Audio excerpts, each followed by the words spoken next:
K E ಅವರ ಈ ವರ್ಷದ ಒಂದು ಟ್ಯಾಗ್ಲೈನ್ ಏನಿತ್ತು ಅಂದರೆ ಅಪ್ಲಿಕೇಶನ್ ಕಮ್ ವೆರಿಫಿಕೇಷನನ್ನು ಒಂದೇ ಸಾರಿಗೆ ಅಪ್ಲಿಕೇಶನ್ ಹಾಕಬೇಕಾದ್ರೆ ಮಾಡಿಬಿಡ್ತೀವಿ, ಅದಾದಮೇಲೆ ನೀವು ಅಪ್ಲಿಕೇಶನ್ ವೆರಿಫಿಕೇಷನಿಗೆ ಮತ್ತು ಕೆ ಇ ಎಗಾಗಲಿ ಬಿ ಯು ಆಫೀಸಿಗಾಗಲಿ ಅಲೆದಾಡುವಂತಹ ಕೆಲಸ ಇಲ್ಲ. ಸೊ ನೀವು ನಿಮ್ಮ ಈ ಒಂದು ಕೌನ್ಸಿಲಿಂಗ್ ಪ್ರೊಸೀಸಸನ್ನು ಭಾಳ ಸಿಂಪಲ್ಲಾಗಿ ಈಸಿಯಾಗಿ ಮಾಡ್ಕೊಳ್ಬೋದು ಅಂಥೇಳಿ. ಬಟ್ ವಿದ್ಯಾರ್ಥಿಗಳ ಒಂದು ಪ್ರತಿನಿಧಿಯಾಗಿ ನಾನು ಕೆ ಇ ಅವರಲ್ಲಿ ಕೇಳ್ತಾ ಇರೋದೇನಂತಂದರೆ, ದಯವಿಟ್ಟು ಕೆ ಇ ಅವರೇ, ನಾವು ಎಲ್ಲಿಗೆ ಬೇಕಾದಕ್ಕೂ ಬರೋದಕ್ಕೆ ರೆಡಿ ಇದ್ದೀವಿ. ಈವನ್ ನಮಗೆ ಒಂದು ದಿವಸವನ್ನು ವೇಸ್ಟ್ ಮಾಡಿಕೊಂಡು ಬಿ ಯು ಆಫೀಸಿಗೂ ಬರ್ತೀವಿ, 2 ದಿವಸ ವೇಸ್ಟ್ ಮಾಡ್ಕೊಂಡು ಬೇಕಾದ್ರೆ ಬೆಂಗಳೂರಿಗೆ ಕೆ ಇ ಆಫೀಸಿಗಾದರೂ ಬರ್ತೀವಿ.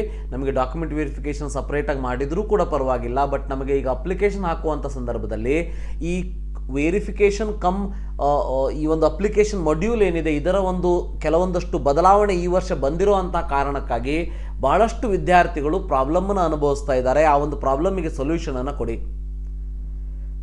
ಮೊನ್ನೆ ಕೆ ಇ ಅವರು ಕೊಟ್ಟಿರುವಂತಹ ಒಂದು ವೆರಿಫಿಕೇಷನ್ ಇದರ ಪ್ರಕಾರ, ಅಂದರೆ ಕೆ ಇ ಅವರು ಕೊಟ್ಟಿರುವಂತಹ ಒಂದು ನೋಟಿಫಿಕೇಷನ್ ಪ್ರಕಾರ ಏನು ಹೇಳಿದರು ಅಂತ ಅಂದರೆ, ಸ್ಯಾಟ್ಸ್ ಸಂಖ್ಯೆ ಲಭ್ಯವಿಲ್ಲದಿದ್ದಲ್ಲಿ ಸ್ಯಾಟ್ಸ್ ಸಂಖ್ಯೆಯನ್ನು ನಮೂದಿಸದೆ ಅರ್ಜಿಯನ್ನು ಮುಂದುವರಿಸಬಹುದು.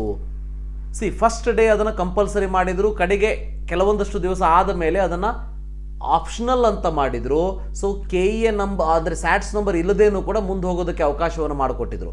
ಬಟ್ ಈಗೊಂದು 2-3 ದಿವಸ ಆಯಿತು, ಬಹಳಷ್ಟು ಜನ ವಿದ್ಯಾರ್ಥಿಗಳಿಗೆ ಸ್ಯಾಟ್ಸ್ ಸಂಖ್ಯೆ ರಾಂಗ್ ಇರೋದ್ರಿಂದ, ಅಥವಾ ಸ್ಯಾಟ್ಸಲ್ಲಿ ನೇಮ್ ಮಿಸ್ಮ್ಯಾಚ್ ಇರೋದ್ರಿಂದ, ಅಥವಾ ಸ್ಯಾಟ್ಸ್ ಸಂಖ್ಯೆ ಇಲ್ಲದೇ ಇರೋದ್ರಿಂದ ಅಪ್ಲಿಕೇಶನ್ ಹಾಕೋದಕ್ಕೆ ಆಗ್ತಾ ಇಲ್ಲ.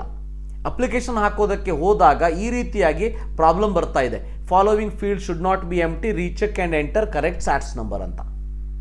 ಹಾಗಾದರೆ ಕೆ ಇ ಅವರು ಈ ಒಂದು ನೋಟಿಫಿಕೇಷನನ್ನು ಕೊಡುವಂಥ ಉದ್ದೇಶ ಆದರೂ ಏನಿತ್ತು?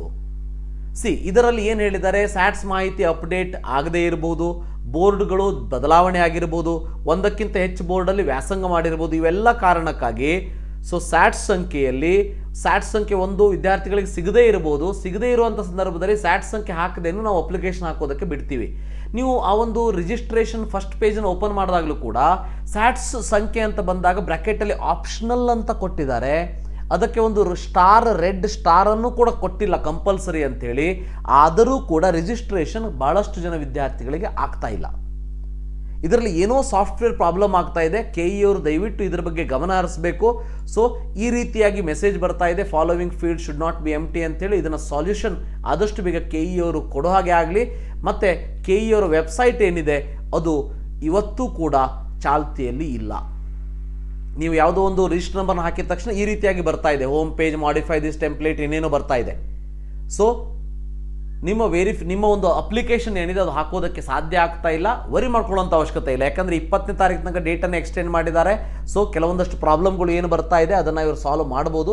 ಬಟ್ ಕೆ ಇ ಅವರಲ್ಲಿ ನನ್ನ ರಿಕ್ವೆಸ್ಟ್ ಇಷ್ಟೇ, ವಿದ್ಯಾರ್ಥಿಗಳು ಆ್ಯನ್ಯುವಲ್ ಪ್ರಾಕ್ಟಿಕಲ್ ಎಕ್ಸಾಮಿನೇಷನ್ ಬರೆಯುವಂಥ ಈ ಸಂದರ್ಭದಲ್ಲಿ, ಮುಂದೆ ಆ್ಯನ್ಯುವಲ್ ಎಕ್ಸಾಮಿನೇಷನ್ ಬರ್ತಾ ಇದೆ ಅದಕ್ಕೆ ಓದುವಂಥ ಈ ಸಂದರ್ಭದಲ್ಲಿ, ಕೆಲವೊಂದಷ್ಟು ಕಾಲೇಜುಗಳಲ್ಲಿ ಪ್ರಿಪರೇಟರಿ ಎಕ್ಸಾಮ್ ನಡೀತಾ ಇದೆ ಅದಕ್ಕೆ ಪ್ರಿಪೇರ್ ಆಗುವಂಥ ಈ ಸಂದರ್ಭದಲ್ಲಿ ವಿದ್ಯಾರ್ಥಿಗಳಿಗೆ ಈ ರೀತಿಯ ಟೆನ್ಷನನ್ನು ಕೊಡಬೇಡಿ. ಯಾಕಂದರೆ ವಿದ್ಯಾರ್ಥಿಗಳು ಇಂದಿನ ವಿದ್ಯಾರ್ಥಿಗಳು ಮುಂದಿನ ಭಾರತೀಯ ಪ್ರಜೆಗಳು. ಅವರಿಂದ ನಾವು ಬಹಳಷ್ಟು ಎಕ್ಸ್ಪೆಕ್ಟೇಷನನ್ನು ಇಟ್ಕೊಂಡಿದ್ದೀವಿ, ಹೌದಾ, ಈ ಒಂದು ಯೂತ್ ಕಡೆಯಿಂದ.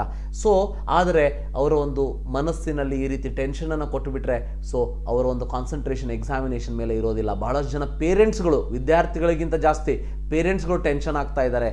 ಅಪ್ಲಿಕೇಶನ್ ಫಾರ್ ಫಿಲ್ ಆಗ್ತಾ ಇಲ್ಲ, 3ರಿಂದ 4 ತಾಸು ಅಪ್ಲಿಕೇಶನ್ ಹಾಕೋದಕ್ಕೆ ಬೇಕಾಗ್ತಾ ಇದೆ, ರೈಟ್? ಅದಕ್ಕೆ ಹೇಳ್ತಾ ಇದ್ದೀನಿ, ದಯವಿಟ್ಟು ಕೆ ಇ ಅವರ ಕಡೆಯಿಂದ ಸೊಲ್ಯೂಷನ್ ಸಿಗೋ ಹಾಗೆ ಆಗಲಿ, ಇವೆಲ್ಲ ಪ್ರೊಸೀಜರ್ ಸ್ಮೂತಾಗಿ ಆಗಲಿ, ಒಟ್ಟಿನಲ್ಲಿ ವಿದ್ಯಾರ್ಥಿಗಳಿಗೆ ಯಾವುದೇ ರೀತಿ ಪ್ರಾಬ್ಲಮ್ ಆಗದೇ ಇರಲಿ ಅಂತ ಹೇಳ್ತಾ ಈ ಒಂದು ವಿಡಿಯೋನ ಇಲ್ಲೇ ಮುಗಿಸ್ತೀನಿ. ನಿಮಗೇನಾದರೂ ಸ್ಯಾಟ್ಸ್ ಪ್ರಾಬ್ಲಮ್ ನಿಮಗೂ ಕೂಡ ಬರ್ತಾ ಇದ್ದರೆ ದಯವಿಟ್ಟು ಈ ಒಂದು ಕಮೆಂಟ್ ಬಾಕ್ಸಲ್ಲಿ ತಿಳಿಸ್ಕೊಡಿ.